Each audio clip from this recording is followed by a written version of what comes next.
नव्या को अविनाश की तरफ से किसी भी तरह की मदद नहीं मिली थी, इसलिए वो अकेले ही आरव को ढूंढने सिन्हा पैराडाइज में चुपके से आ गई थी।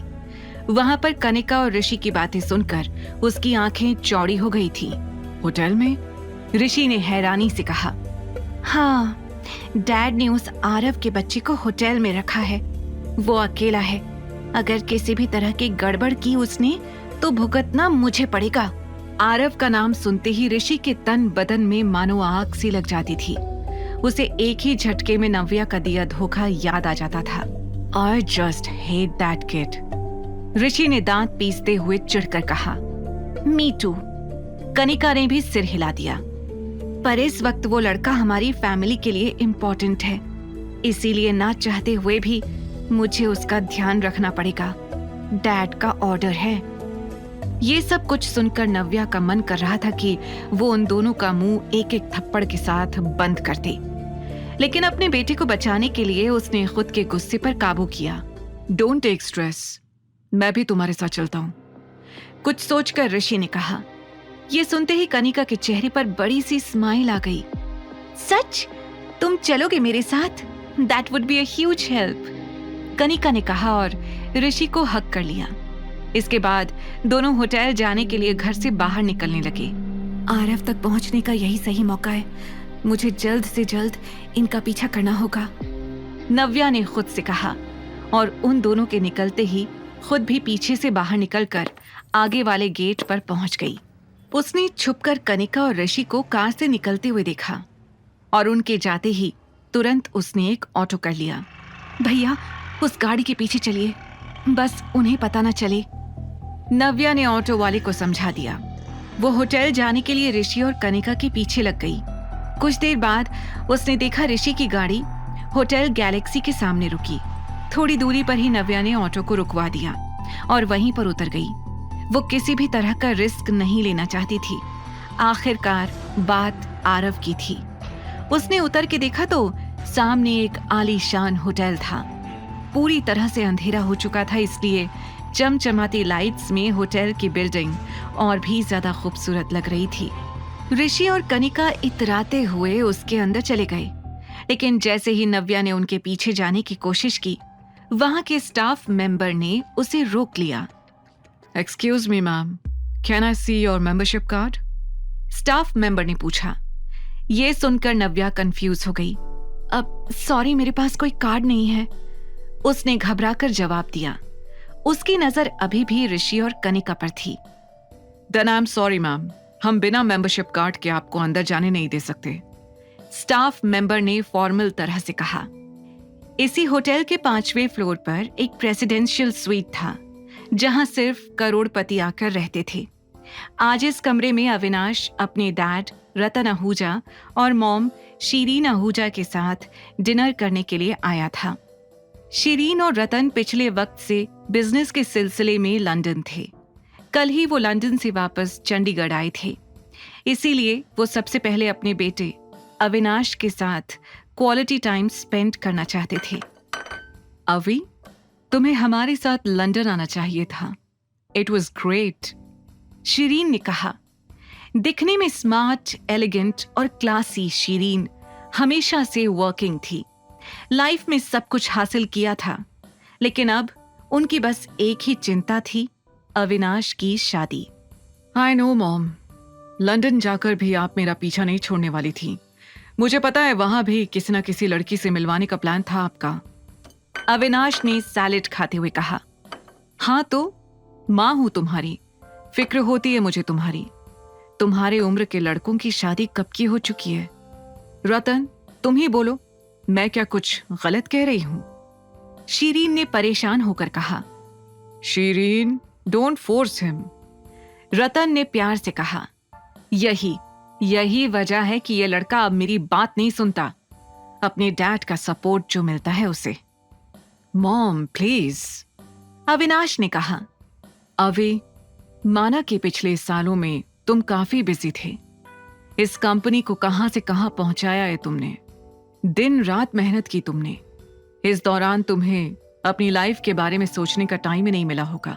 आई अंडरस्टैंड दैट, लेकिन अब तो सब कुछ स्टेबल है। तुम कंट्री के टॉप बिजनेसमैन में से एक हो। तुम्हारी एक अलग पहचान है। अब तुम्हें आगे के बारे में सोचना चाहिए। शिरीन ने अविनाश को समझाते हुए कहा।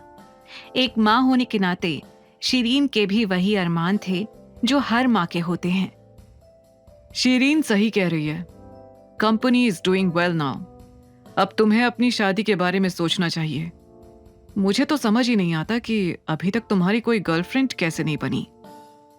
ये सुनकर अविनाश ने इरिटेट होकर कहा, डैड, मैं शादी करने से मना नहीं कर रहा हूं, लेकिन मैं ये सिर्फ करने के लिए नहीं करना चाहता। There has to be emotions। Avinash ये कह ही रहा था कि तभी उसकी नजर खिड़की से बाहर गई। उसने स्वीट के बाहर जो देखा, उसने उसका ध्यान पूरी तरह से अपनी ओर खींच लिया था। ये यहां भी, उसने मन में सोचा। अविनाश साफ देख पा रहा था कि नव्या घबराई हुई और परेशान सी होटल के बाहर खड़ी हुई थी। उसी वक्त शिरीन का ध्यान अविनाश की तनी हुई आईब्रोज पर गया। उसने तुरंत पूछा, अवी, what happened? Is everything all right? ये सुनते ही अविनाश ने वापस अपना ध्यान अपनी डिनर पर लगा लिया। नथिंग मच, कहकर वो ऐसे प्रिटेंड करने लगा जैसे उसने नव्या को देखा ही नहीं। उसने अपनी नजर नव्या से जरूर हटा ली थी, लेकिन उसके मन और दिमाग में अभी भी वही घूम रही थी। ये लड़की यहाँ क्या कर रही है? मेरा पीछा? पर क्यों? चाहती क्या है ये? वो डिनर के वक्त मन ही मन सोच रहा था।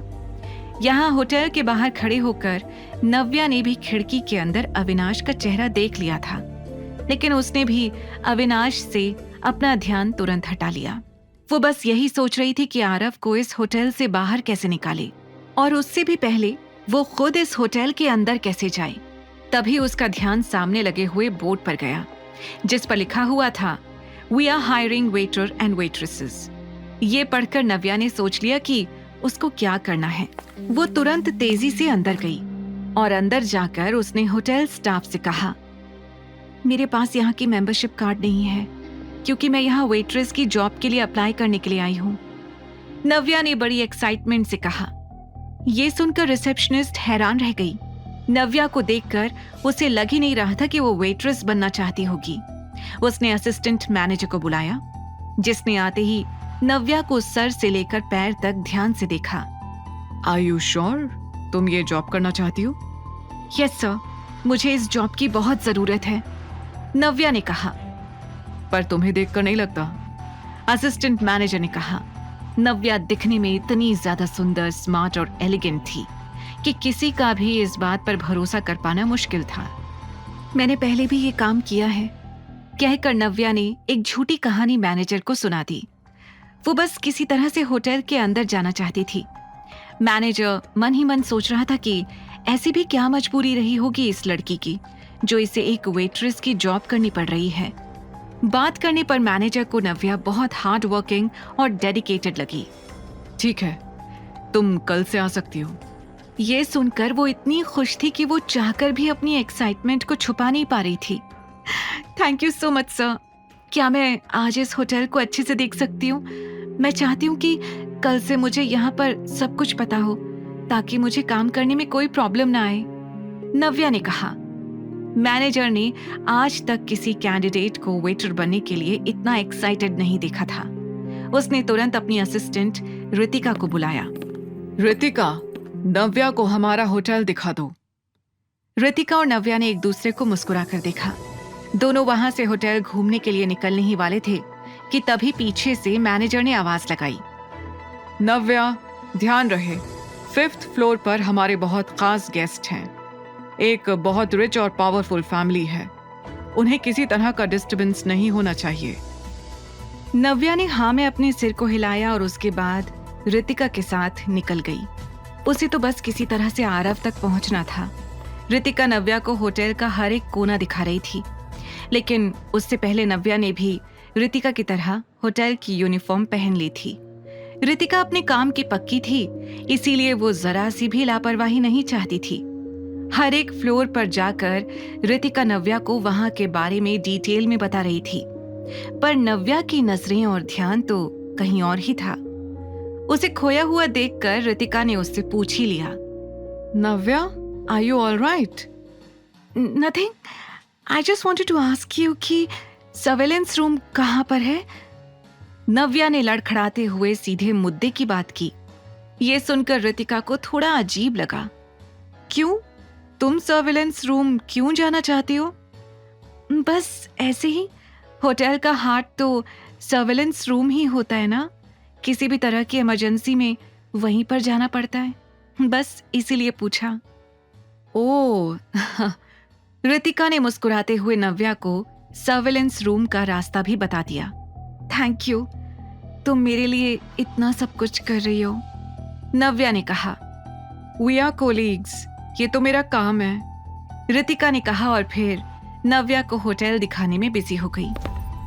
आई एम सॉरी रितिका, मुझे तुमसे इतना बड़ा झूठ बोलना पड़ रहा है, लेकिन मेरे बेटे को ढूंढने का मेरे पास और कोई रास्ता नहीं था, नव्या मन ही मन सोच रही थी। अब जब सर्वेलेंस रूम का पता चल गया था तो नव्या होटल घूमकर अपना टाइम वेस्ट नहीं करना चाहती थी। उसने रितिका से वॉशरूम का बहाना किया और वहां से निकल गई। यहाँ अविनाश और उसकी फैमिली का डिनर पूरा हो चुका था। डिनर के बाद रतन और शीरीन घर निकल रहे थे। तुम भी हमारे साथ घर चलते, रतन ने कहा। डैड, मैंने कहा ना, एक इम्पॉर्टेंट वीडियो कॉन्फ्रेंस है, मुझे यहीं से अटेंड करनी पड़ेगी। आप लोग निकलिए, मैं बाद में घर आ जाऊंगा, अविनाश ने कहा। जिसके बाद रतन और शीरीन वहां से निकल गए। अविनाश अपनी सोशल गेटअप में आ चुका था, शर्ट, टाई और सामने लैपटॉप। यहां नव्या वॉशरूम का बहाना करके सर्वेलेंस रूम ढूंढने निकल गई थी, लेकिन अभी तक उसे सर्वेलेंस रूम मिला नहीं था। ये होटल इतना बड़ा था कि यहाँ के रास्ते बड़े कंफ्यूजिंग थे। वो रितिका के बताए हुए फ्लोर पर घूम रही थी, लेकिन उसे समझ नहीं आ रहा था कि रितिका ने किस डायरेक्शन में जाने के लिए कहा था। तभी अचानक नव्या एक लिफ्ट के सामने आ गई और लिफ्ट का दरवाजा खुल गया। दरवाजा खुलते ही नव्या ने देखा कि लिफ्ट के अंदर ऋषि और कनिका थे। ओह नो, कहते हुए नव्या घबरा कर मुड़ गई। एक पल के लिए उसे लगा जैसे वो पकड़ी गई थी। अगर इन लोगों ने मुझे देख लिया तो मैं आरव को कभी ढूंढ नहीं पाऊंगी। No no no no no, मन ही मन सोचती हुई नव्या पीछे मुड़ी हुई थी। पर अच्छी बात यह थी कि उसने होटल की यूनिफॉर्म पहन रखी थी, इसलिए ऋषि और कनिका उसके बगल से निकल गए, पर उसे पहचान नहीं पाए। उन लोगों के आगे जाते ही नव्या ने सुकून भरी गहरी सांस ली। ये 4th फ्लोर है, मैंने इन दोनों को नीचे तो नहीं देखा, मतलब ये ऊपर वाले किसी फ्लोर से आ रहे हैं। सोचते हुए नव्या तुरंत लिफ्ट के अंदर चली गई। उसने सोच लिया था कि वो 4th से ऊपर वाले सारे फ्लोर्स को चेक करेगी। जैसे ही वो 5th फ्लोर पर पहुंची, उसने अपने सामने 2 हट्टे कट्टे लोगों को देखा। ब्लैक सूट, लंबी हाइट, देखने में बॉडीगार्ड्स जैसे लग रहे थे। इस फ्लोर पर गार्ड्स? हो सकता है आरव इसी फ्लोर पर हो, नव्या ने मन में सोचा। आखिर कहाँ था आरव? क्या नव्या पहुंच पाएगी आरव तक? क्या होगी अविनाश और नव्या? द रिटर्न के सारे एपिसोड्स को सुनने के लिए डिस्क्रिप्शन में दी लिंक से डाउनलोड करें पॉकेट FM ऐप।